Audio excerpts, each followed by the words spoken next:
Hello friends, welcome to youtube.com oblique Dr. V channel. In this channel we are presenting lectures in veterinary science and animal husbandry. I am Dr. P.R. Patel, Professor and Head. In this video we will discuss in continuation with diabetes mellitus in dogs. We have already presented part 1, part 2 and part 3. Here in part 4, we will discuss detail about diagnosis, differential diagnosis and treatment of important endocrine disease, that is diabetes mellitus in dogs.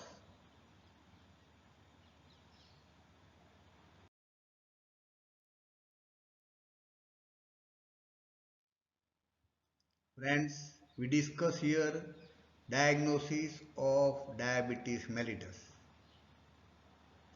We have already described the typical clinical signs of diabetes mellitus, that there is excessive thirst, polydipsia, excessive urination, polyuria, excessive appetite, polyphagia and weight loss.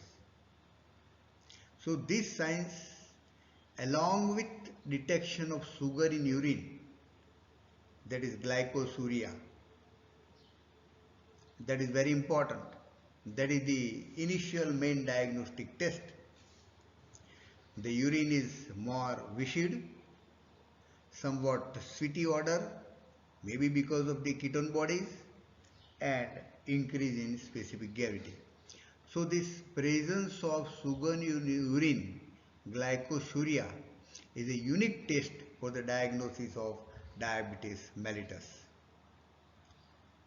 Estimation of fasting and postprandial glucose level of blood. Fasting means after certain hours of fasting. Postprandial means after diet or after snacks. It is observed that there is fasting hyperglycemia is a case of diabetes mellitus.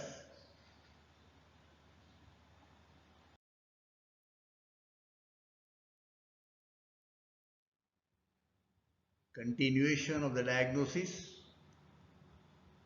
In cats, frequently the hyperglycemia is observed when there is stress.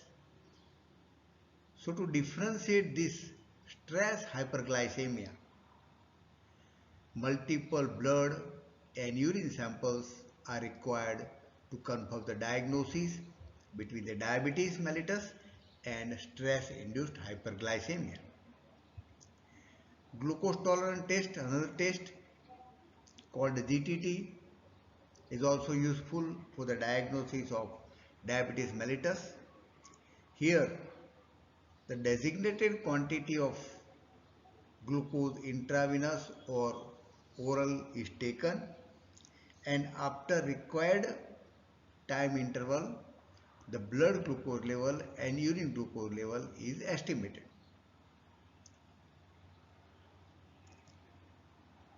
It is observed that sometime in some cases ketone is also present in blood and urine, and from the respiratory tract there is a ketone smell, that is sweety smell from the breathing, is also a diagnostic.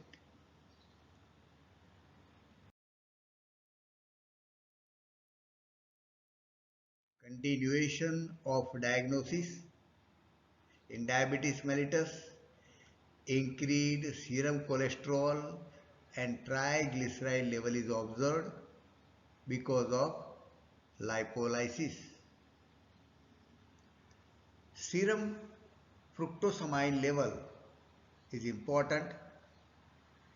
The serum fructosamine level differentiate between stress induced hyperglycemia and diabetes mellitus hyperglycemia. Serum fructosamine level is elevated in diabetes mellitus, but the fructosamine level is normal in stress-induced hyperglycemia. So this is an important test to differentiate between stress and diabetes mellitus hyperglycemia case.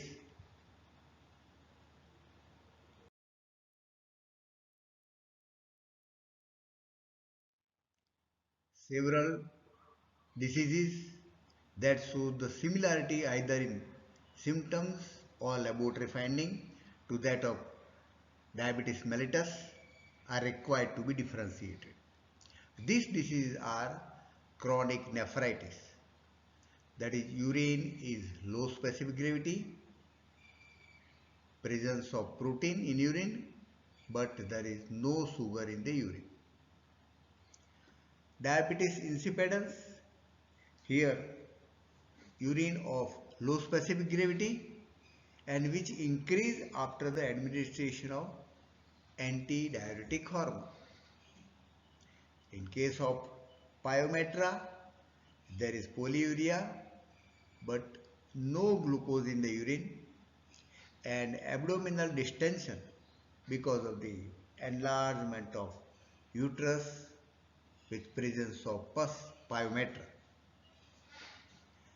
Acute nephritis because of infection and inflammation, increased temperature, vomiting, and in this acute nephritis case, occasionally urine contain sugar.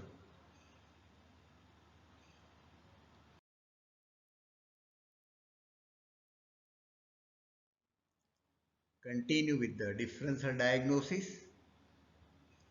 Hyperadrenocorticism because of adrenal cortical hyperfunction. Here these additional signs of the skin changes and hair changes is observed, especially alopecia, hyperkeratosis and many more changes. I have already presented the video on hyperadrenocortism. Prolonged steroid therapy also causes hyperglycemia, hyperthyroidism, gastrointestinal tract lymphoma, hepatic disease and pancreatitis are some of the diseases. One way or other way, they show simulating either symptoms or laboratory findings.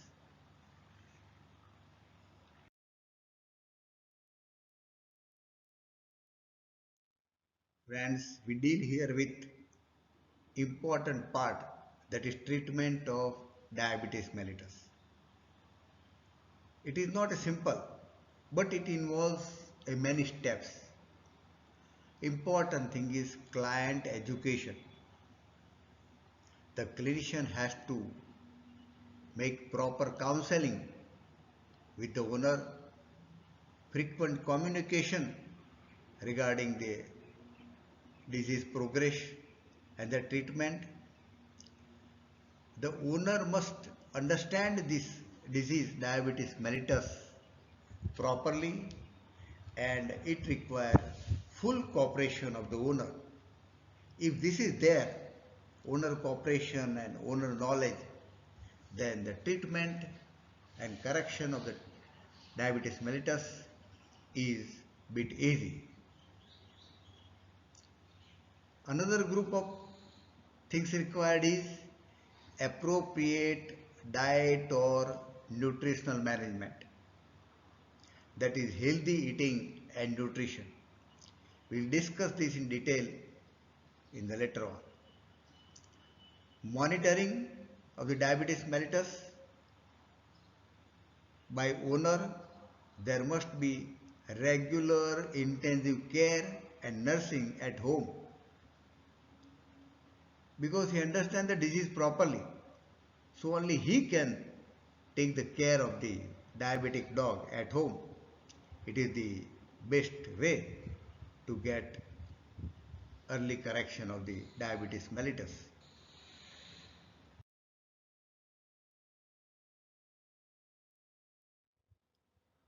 Continuation of the treatment involves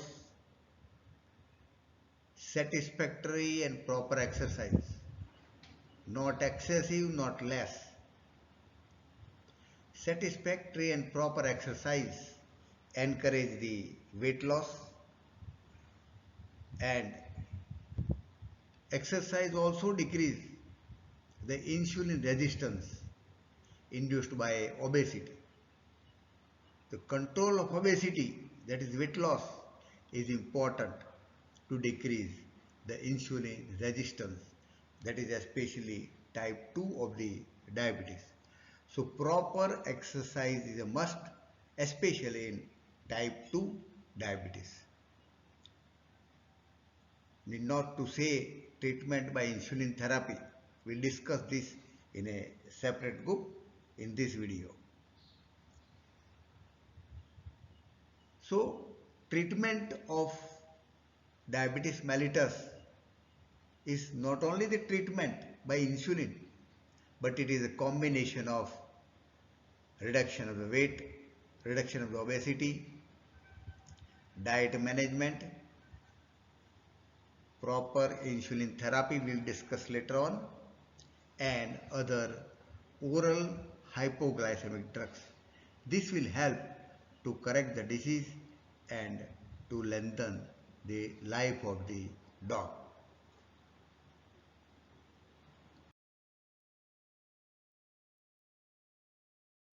We discuss here important part, insulin therapy. You advise or you train the owner, educate the owner that insulin therapy must be done as per the advice of the veterinary clinician. Self-medication is not advisable. It may worsen the case. So, treatment of diabetes mellitus in dog and cat must be under the supervision of the veterinary clinician and under the advice of veterinary clinician. Establish euglycemia over time by various insulin products. Euglycemia means normoglycemia, normal glucose level of the blood. Clinicians know these things, that different insulin products are available in the market with different peak action after starting of the therapy, and various products are also available with variation of different duration of action, short acting, intermediate acting or long acting. So veterinary clinician will decide which insulin is better according to the need of the dog and according to the type of the animal suffering from diabetes.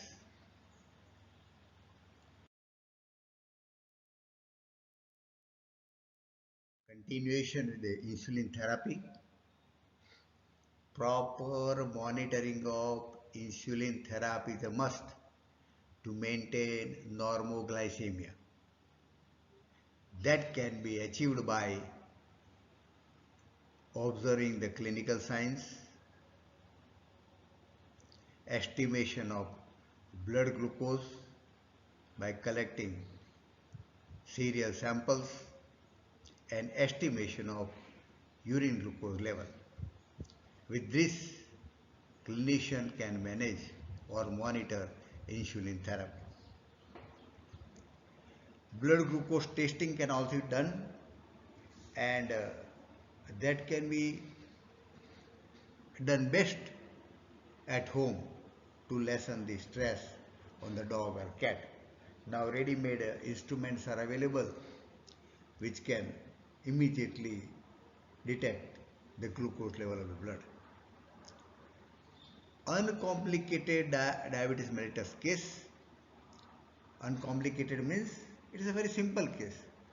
It is a non-ketotic diabetes that can be very well controlled by hyperglycemia by insulin following the milk. a simplest treatment with simplest case of the diabetes mellitus. Hyperglycemia can be controlled very easily by giving the insulin after the meal.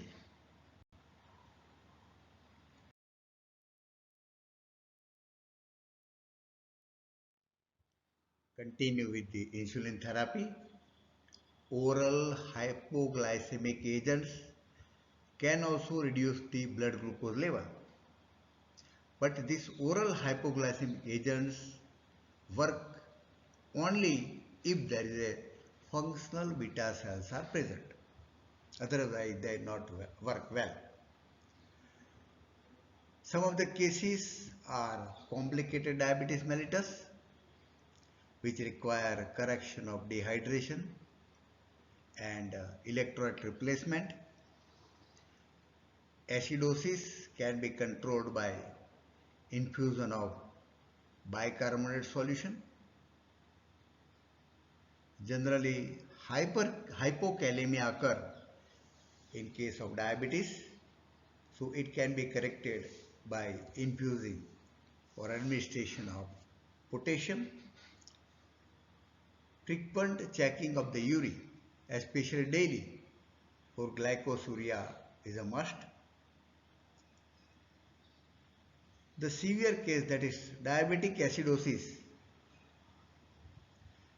regular insulin with glucose and electrolytes are recommended. But when DKA becomes serious, then we will discuss its treatment in next presentation.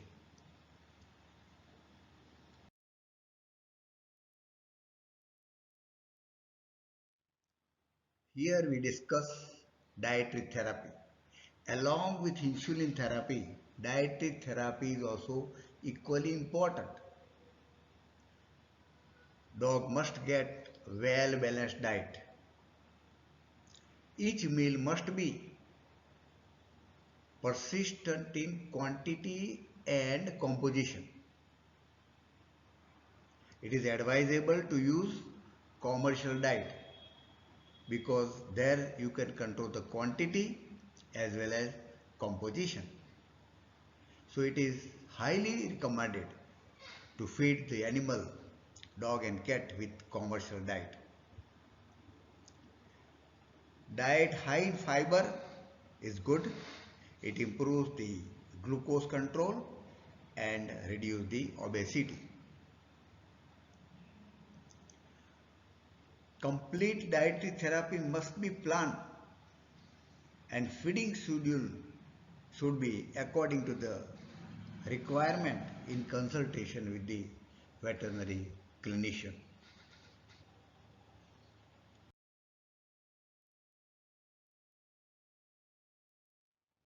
Continue with the dietary therapy. Diet of cat should be high in protein and low in carbohydrate. It is observed by the clinician that if this diet is provided, then there are more chances of improvement. Diet of dog should be high in fiber, high in complex carbohydrate, not simple sugar, complex carbohydrate, and low in fat. Diet avoid high in simple sugars, especially semi-moist foods, because this simple sugar and semi-moist foods, they raise the glucose level very fast. It is advisable to feed the animal with several small meals per day rather than one large meal or one large quantity meal. So this provide several small meals in a day rather than giving only one meal with a large quantity. That is recommended.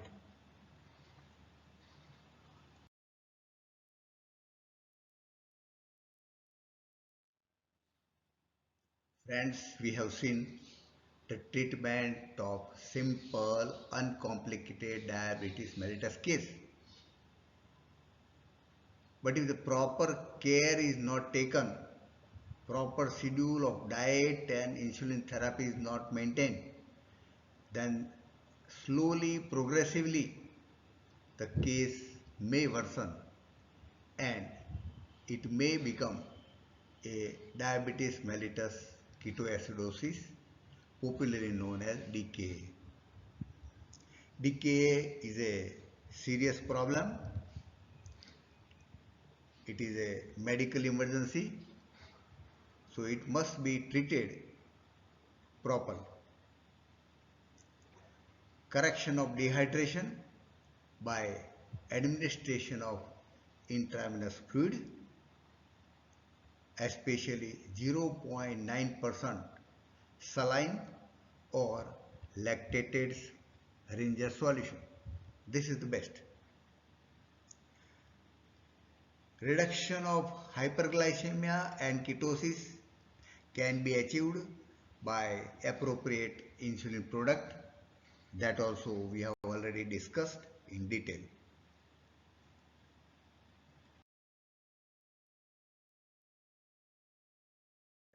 DKA is not a simple case. It causes more metabolic disturbances in the body. It also requires to maintain serum electrolyte level because there is electrolyte disturbances. Administration of appropriate electrolyte solution, especially potassium, is required because potassium decreased in diabetes mellitus, especially DKA case. Use appropriate insulin regime, a schedule for the treatment of ketoacidosis. If the proper regime is formed and it should be instituted and properly applied, then DKA can be cured. Frequent estimation of blood glucose required to determine adequate maintenance of dose of the insulin, that we know already well. Identification and treatment of specific etiology. We know that diabetes mellitus is caused by many causes, many etiologies. So identify the etiology and give the treatment accordingly. The more common causes are acute pancreatitis, infections, or a tumor of pancreas, especially beta cells. So it must be properly diagnosed and give the specific treatment to specific etiology.